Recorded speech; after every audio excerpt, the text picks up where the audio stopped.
Hello and welcome to another Scan and Cut Saturday. This week I'm going to show you how to make this cutting file, which, when you cut it out, will make a paper folded dress, similar to what you're about to see. It's going to take about 15 minutes, so grab yourself a cup of tea or a biscuit or whatever you fancy and sit back and watch. Don't forget you can pause, rewind, rewatch, do whatever you fancy in order to make sure that you get everything down before you make a start. Otherwise, I do hope you enjoy it, and please don't forget to subscribe and like this video and share it with your friends. So I'm starting on Scan and Cut Canvas, and you saw the website address there in case you don't already have it. I'm just logging in with my details, and then I'm going to start a new project.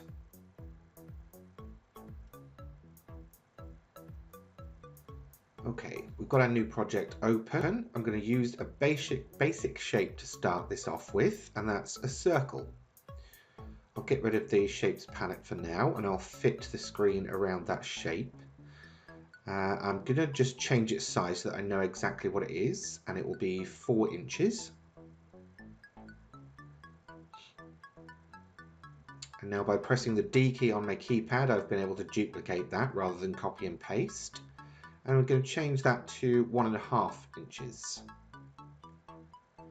I'll drag a selection box around both shapes and then use the alignment tools to position that smaller circle right in the middle of the bigger one. And then subtract it. So it's punching the hole through the outer circle. So I've ended up with a donut. I'll just add a bit of colour just so that I can see what I'm doing here.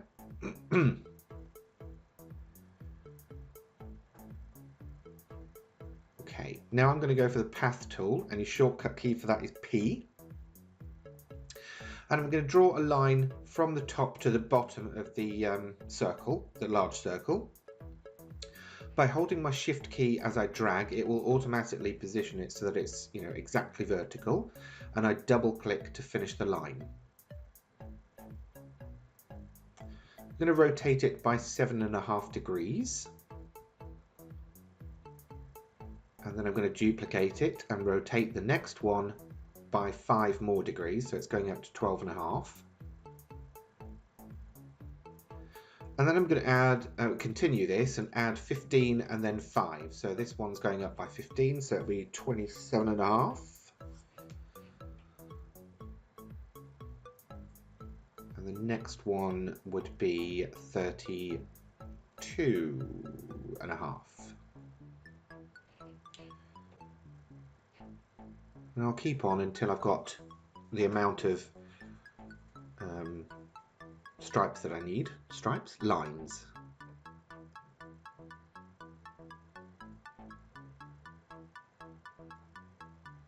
I'm going to end up with, I think, 7 or 8. 8. No, 7. Yes, 7. Okay. Now, I tried dragging a box around this, but it didn't pick them all up. So, shortcut key A selects everything that's on that mat. And then again, I'm using the alignment tools to position everything centrally. I'll then hold down the shift key and click on the donut shape. Press G to group the lines and then D to duplicate them, and then I'm using the mirror function to flip them around. I'm deselecting everything and ungrouping it as well, and then reselect everything and align them all centrally, so we've got this kind of look. Now the next thing to do is to use the lines that I've just created as a template almost. So I'm going to position that where I can see it, and then I'm going back to my path tool, shortcut P, and I'm going to start plotting lines on each of the double lines. So you can see there I started at one end, double click at the other, and I've got a line there. Same again here.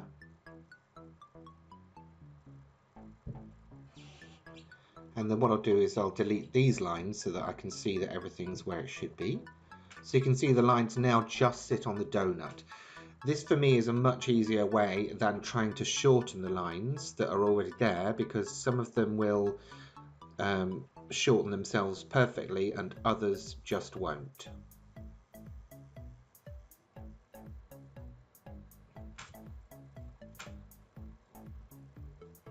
Okay, I'll carry on doing that just for now in case you want a sip of your coffee or whatever.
Okay, that's all of those done. Now what I'm going to use my properties panel to make each of these a dash line or a score line.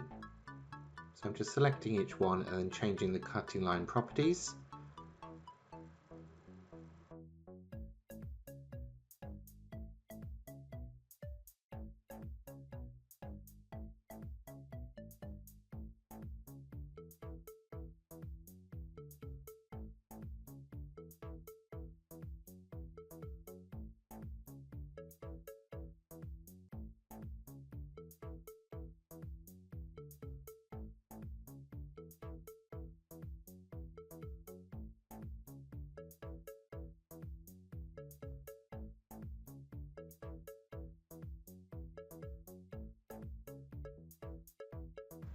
Right, that's that done.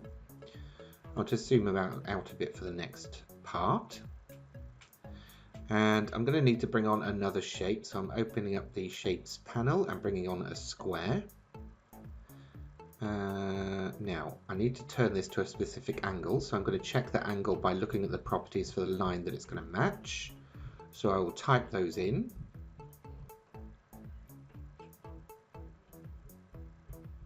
And I will also duplicate that while I'm here. Now the angle for this one didn't show up when I clicked on the line, so what I'll do is I'll just mirror this instead. And I'm going to position them so they roughly, fall over those lines, and so that the squares overlap as well.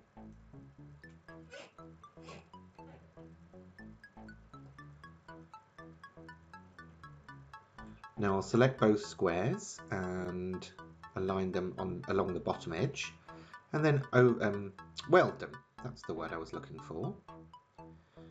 Now I'm going to select the square and the donut, well, what was the squares and the donut, and then subtract so that I end up with this fan shape. Now you might think, where's my lines gone? But if you right click on the leftover donut and send to back, your lines are still there. It's just put them at the front.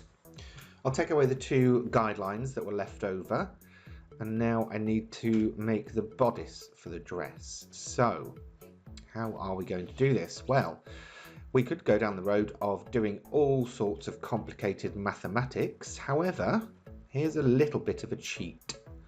So I'm going to start by drawing myself a line from this point here to this point here. And then what I'll do is I'll find out how big that is, and it's 0.2 inches. And then I'll move that and shrink it down to the size of the other gap, so that I know what that one will be.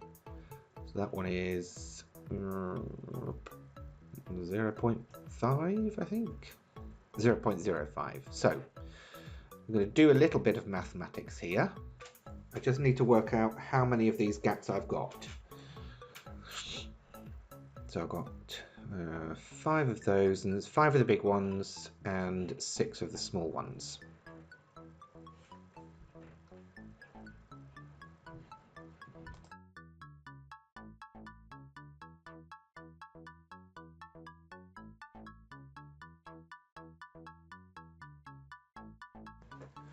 Right, so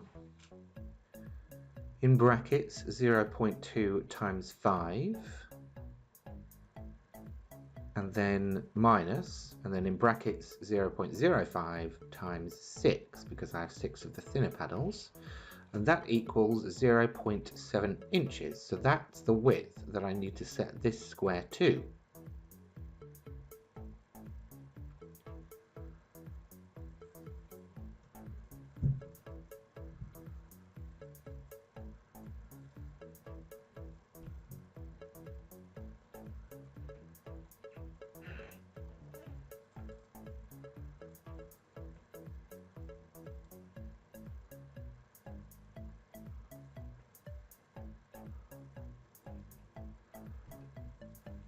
Right, so I've positioned my square roughly equally.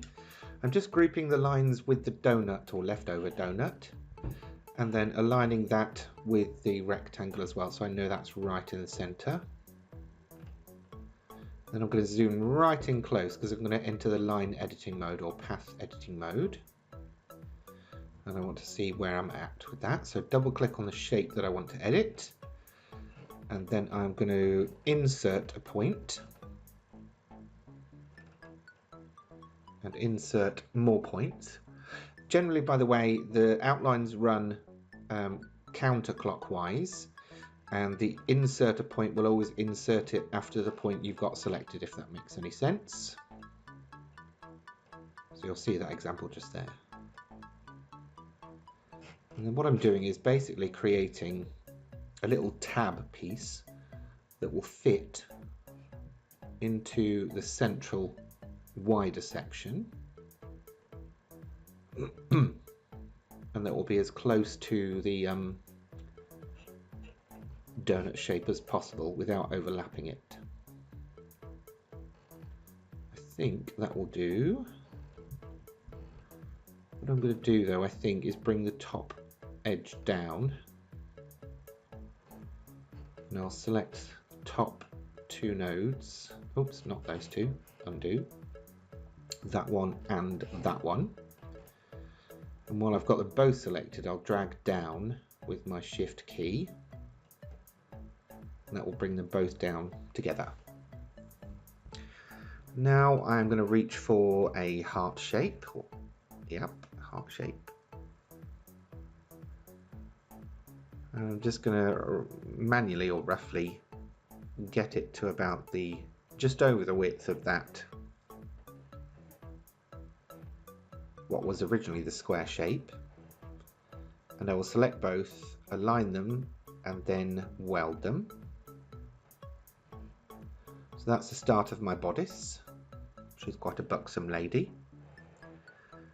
I'd like to create some straps, I think, though, to go over the shoulders. I don't think that dress is going to hold itself up. So I've got this rounded rectangle, and again I'm just going to manually change things. Holding down your shift key when you're rotating, by the way, just keeps everything equally angled, so it'll go 45 degrees, 90, and so on.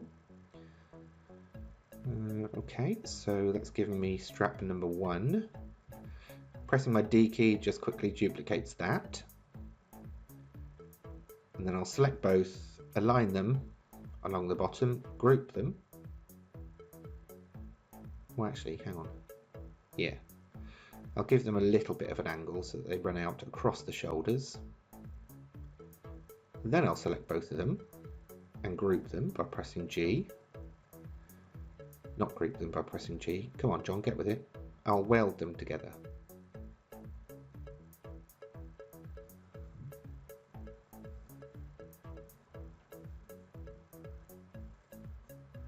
There we go.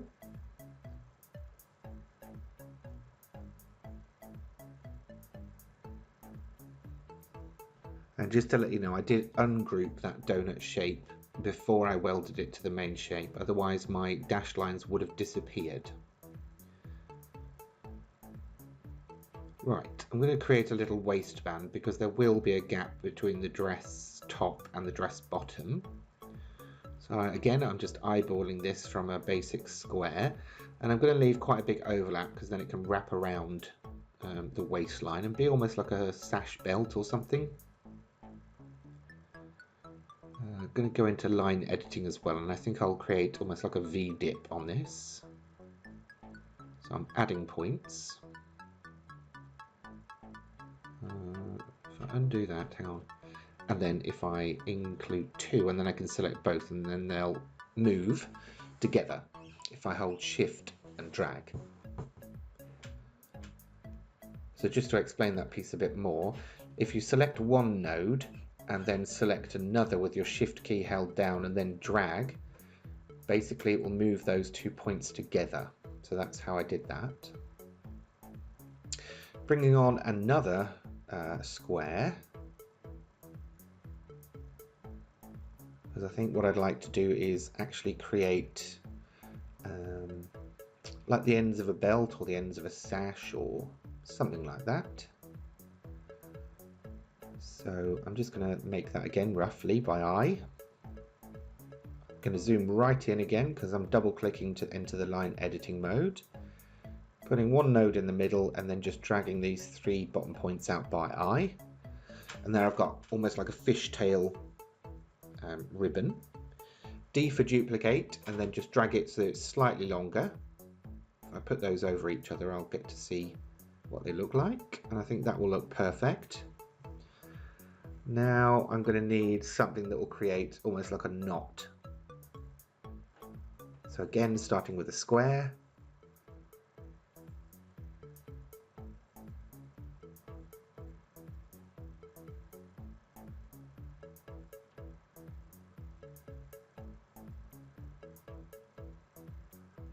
Making it just wider than the pair of fishtails, but I'm making it long enough so that it can wrap around the waistband. Okay, I think that's everything. So I'm just going to position those so that I get good use out of my cardstock when I come to cut this out.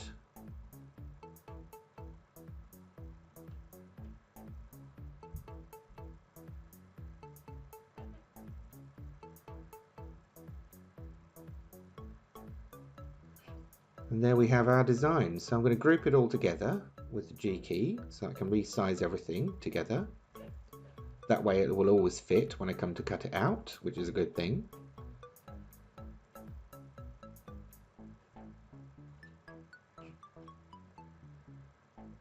Okay, there we go. I hope you've managed to follow along. If not, don't forget you can always rewind or play again or watch bits that you didn't quite get, or even leave me comments and questions below the video on YouTube or even in the comments section on the blog.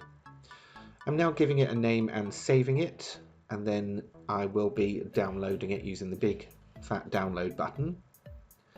Of course, there's always 2 choices. We can right click on the download to PC and choose save link as. That way we can save it directly to a USB, or if you've got a Wi-Fi model, you can use the scan and cut transfer, which is the one I will be doing. And that is the design process. What I'll do now is show you those pieces cut out and then fully assembled. Thanks very much for watching. Please don't forget to subscribe to the channel and of course share it with your friends. And if you feel like it, leave me a like. Thanks for watching.